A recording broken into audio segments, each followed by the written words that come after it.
Sorry I'm a little late with this one. I had a Windows 11 update wipe out all my video files. Anyway, the Las Vegas Raiders lost their final preseason game to the Dallas Cowboys 31-16. But like I've been saying all along, the final score doesn't matter. It didn't matter any more in their 2 blowout wins than it did their blowout loss. We were able to learn a little something about the Raiders from seeing new players that have roles on the team in the first couple of games. In the last preseason game, we didn't see too many guys that'll have roles on the team because the objective was to get out of Dallas healthy, and they did that. But even in the process of doing that and getting whooped by the Cowboys, we were able to learn a little something about the Raiders. After he started training camp on the non-football injury list, we finally got to see 2023 number 7 overall Tyree Wilson in action. It was big for him to get a few snaps in before the opener and make it out healthy. The Raiders are looking to bring him along slowly, but he may have to start week 1 on the edge now. I'm still trying to find out if fellow edge rusher Chandler Jones is okay.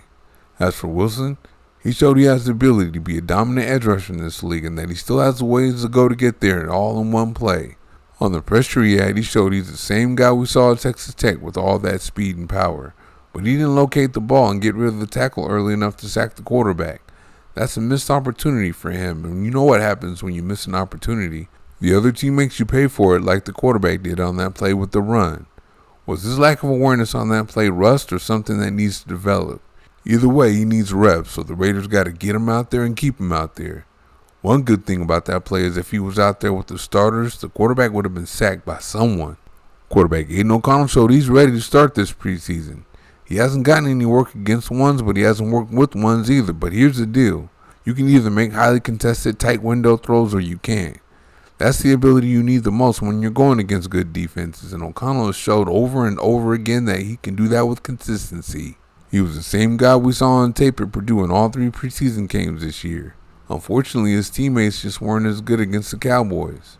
Teams are generally vanilla in the preseason, so he has yet to see all the exotic blitzes and disguised coverages he's going to see. But when he gets the opportunity to play, he has the chance to be prepared for all that because head coach Josh McDaniels game plans with the best of them and has the answers to the test. Notice I said when he gets to play because he had to have won the backup quarterback job with the preseason he's had, and starter Jimmy Garoppolo is almost sure to get hurt. No, that's not what I want. That's just what his history has shown us. However, we can feel better about it with OConnell next in line. I just hope Garoppolo can get the Raiders to midseason.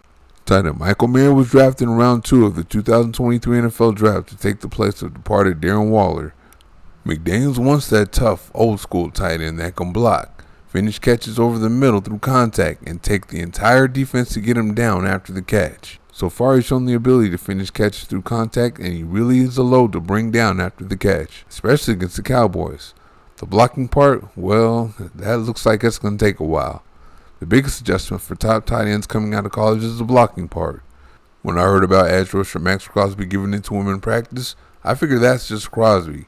Then I saw him try to run block against the Los Angeles Rams and thought, uh-oh. Then against the Cowboys, I'm not going to say he was great or even good, but he was much better. He was at least in each rep. Mayer was a great blocker in college, so I believe he'll figure it out. You can clearly see the desires there, and he's much better already.